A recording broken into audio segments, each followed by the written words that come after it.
Mr. Walker. If you just lean back against the car right there. Got another unit of transport coming here. You mean lean forward? I'm sorry, sir, I can't hear you. You mean lean forward or lean back? You lean backward. But if I lean backward, I'll be leaning in the year. Sir? If I lean backward, I'll be leaning in the year. On September 26, 2016, 79-year, old attorney and Arkansas State Representative John Walker stopped to observe and record a traffic stop in Little Rock, Arkansas. Officers from the Little Rock Police Department noticed Walker filming from across the street and approached him. What followed was captured on multiple cameras and would become one of the most legally significant First Amendment recording cases in Arkansas history. Welcome to Crime Vision True Crime, where real police encounters, courtroom cases, and true crime stories are broken down with facts, evidence, and body cam footage. If you're new here, hit subscribe and join us. Now, let's get into the case. Just watch it. Oh, I'm not going to. You have total right to do exactly what you're doing. Do you understand the circumstances of our stop? I don't know. I just want to see it. But 5 cops for 1 man? No. Well, actually, 5 cops for 1 man? Well, what's going on is both the young officers that you see over there are in training. And there's only 4 of us if you count us. There's only 4. Well, there were 5. No, there's only been 4. Must be that law. Both me and this officer are training. All right. They're in training. So we ride double. That's fine. Or there'd just be 2 of us. All right. Now, on this particular stop, this gentleman was pulled over because he doesn't have tags on his car. Okay? So a quick check to see why he hasn't tagged his car led to a warrant that he has for his arrest. That's why he's in that car. He's been treated with nothing but respect from the get-go. I'm not questioning that. I see the traffic there is stopped or at least impeded in a way. But it's not necessary. Well, if you read the traffic laws, that's an emergency vehicle. But so it's allowed to park like that. Yeah, I'm not saying that, but I'm saying... But you're a lawyer, so you probably knew that already. I understand that, but all I'm saying is it's not a real big deal. Well, it appears to be. It's every time multiple people arrest a black man now, I'm around, I'm going to take pictures of it. Sure. I am, because, there have been too many killings. The killings on 12th Street, the killings on Asher Avenue. Mr. Walker, have you ever been a police officer? It doesn't matter about No, it does matter. I've been arrested. You can answer the question or not. I don't care. But until you walk a mile in the shoes of a police officer, you have no idea what goes on. No, I know. You have no idea what goes on. You don't need. You're the type of person that goes ahead and tries to exploit this to where it causes chaos and nothing like that. You're a race baiter is what you are. Okay. You told me whatever you. I'm just telling you like it is, Mr. Walker. How can I be a race baiter? Because you perpetuate the situation. No. You try to catch officers up short when they're not having any problems. You're not going to provoke me today. I'm not trying to provoke you.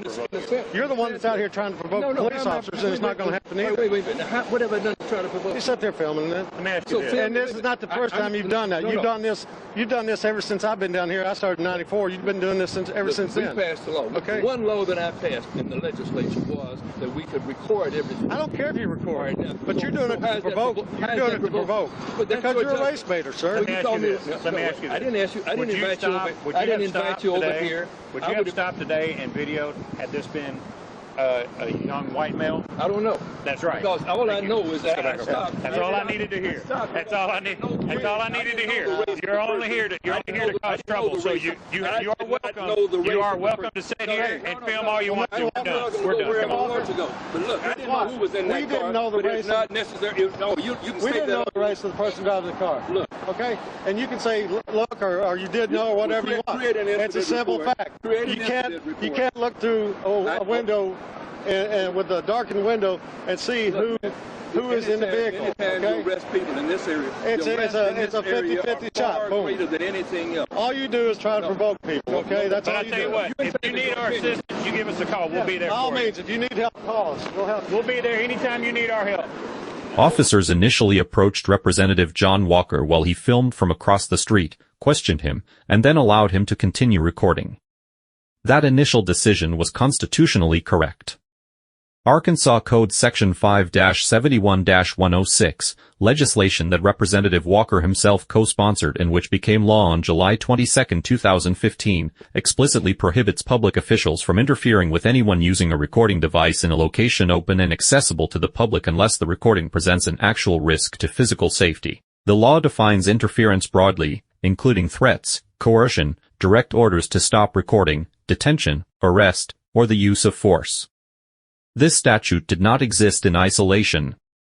In 2005, The Eighth Circuit Court of Appeals, the federal circuit covering Arkansas, ruled in Walker v. City of Pine Bluff that officers lacked probable cause to arrest Representative Walker for silently observing a traffic stop from a distance. The court dismissed the argument that a non-interfering bystander created a safety risk, calling that claim outright preposterous. The precedent was reinforced again in 2020 when the Eighth Circuit ruled in Chestnut v. Wallace that citizens have a clearly established First Amendment right to observe and record police officers performing their duties in public without interference. Remarkably, Representative Walker had helped establish that constitutional protection himself 15 years earlier.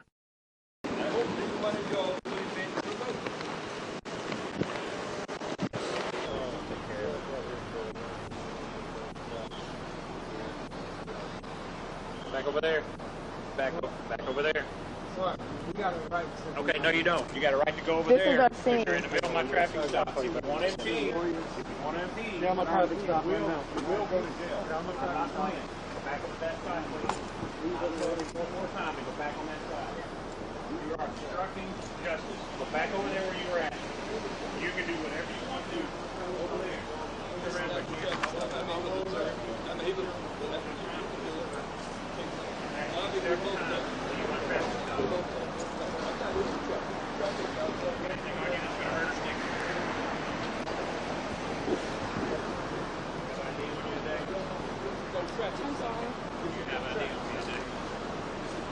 Oh my gosh.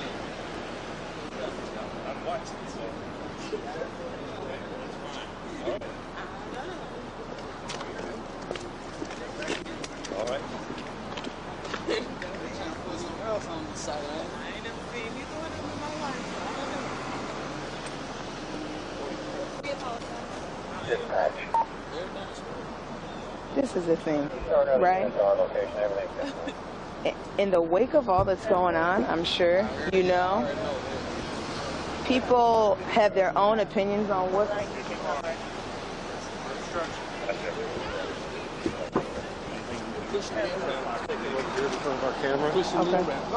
Hey, that one's empty, Joe.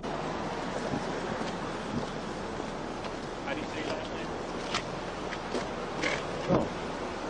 The constitutional picture became more contested when Representative John Walker and attorney Omavi Shakur crossed the street and attempted to film from the same sidewalk as the traffic stop. Officers ordered them to move back. When they refused, both were placed under arrest.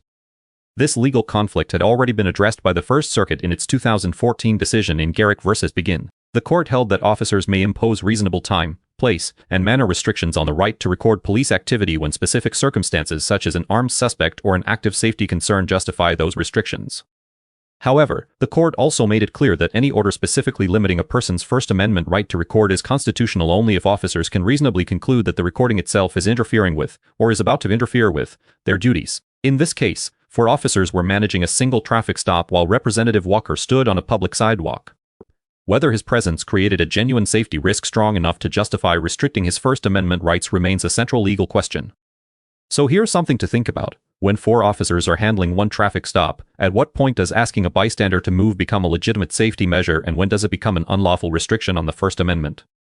Let us know your thoughts in the comments.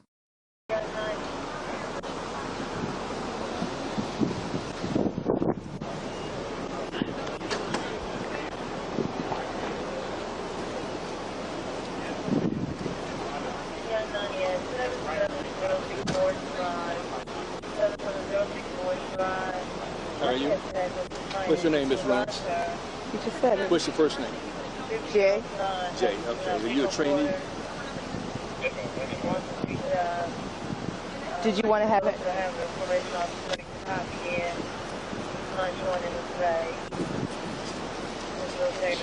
Where are the cameras? Where were the cameras before? They weren't always on. The camera is on.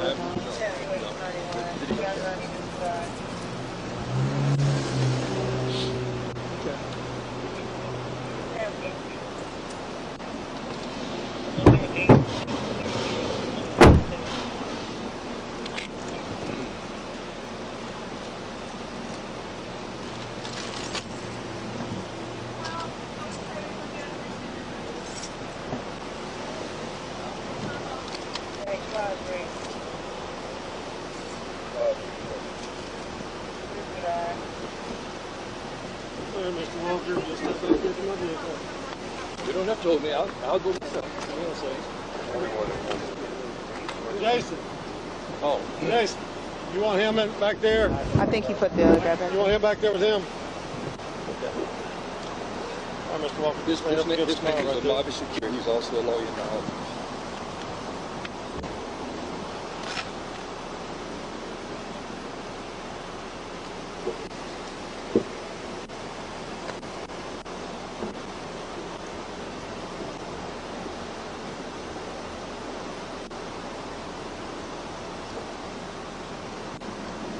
Mr. Walker, if you just lean back against the car right there.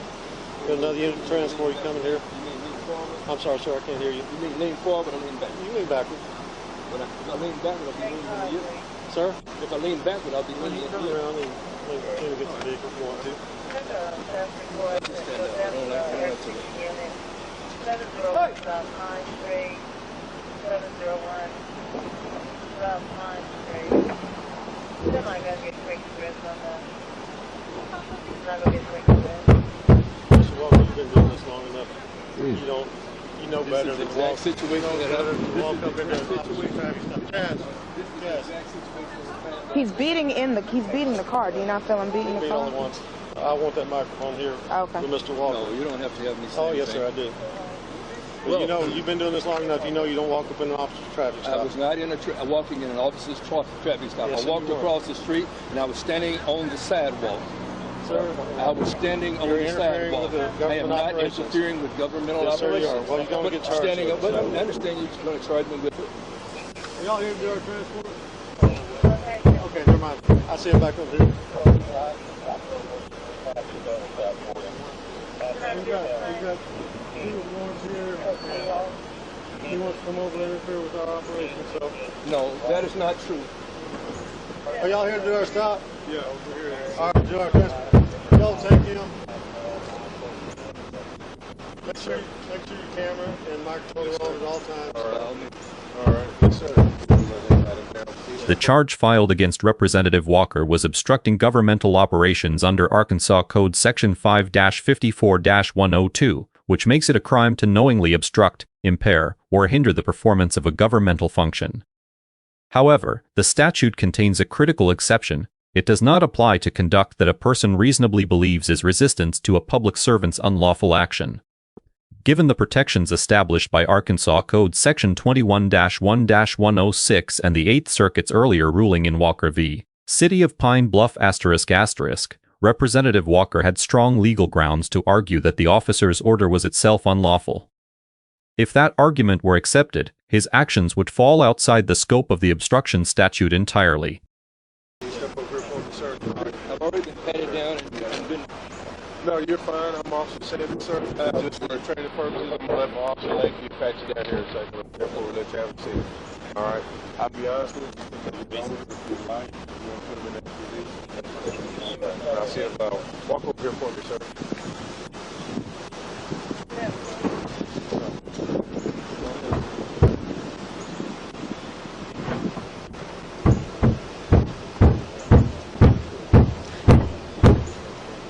Help me with these cuffs. So they're recording from over here on the side while we're doing it. Him and the other guy in his car. And then they decided to walk over right in the middle of the cars. And they're like, don't come over here. You're impeding in our operation. Move away. I'm not impeding. And then this guy said he got a right to be here. So.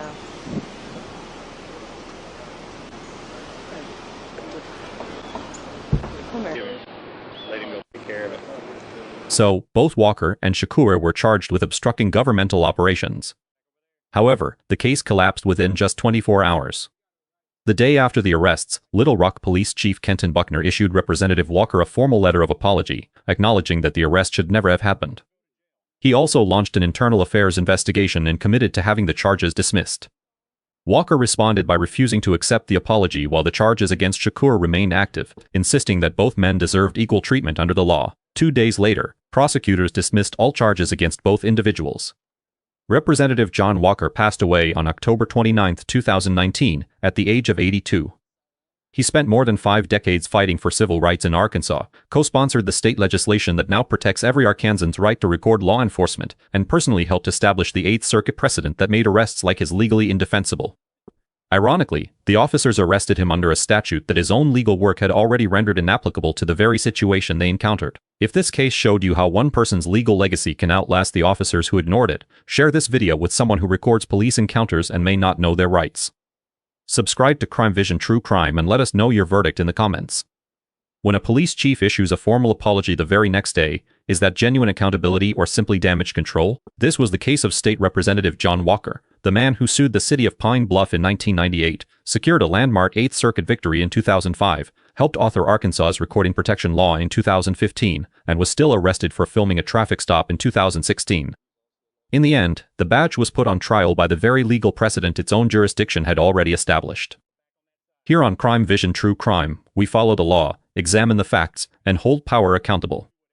Subscribe, stay informed, and remember, the right to record is often the first line of public accountability. We'll see you in the next case.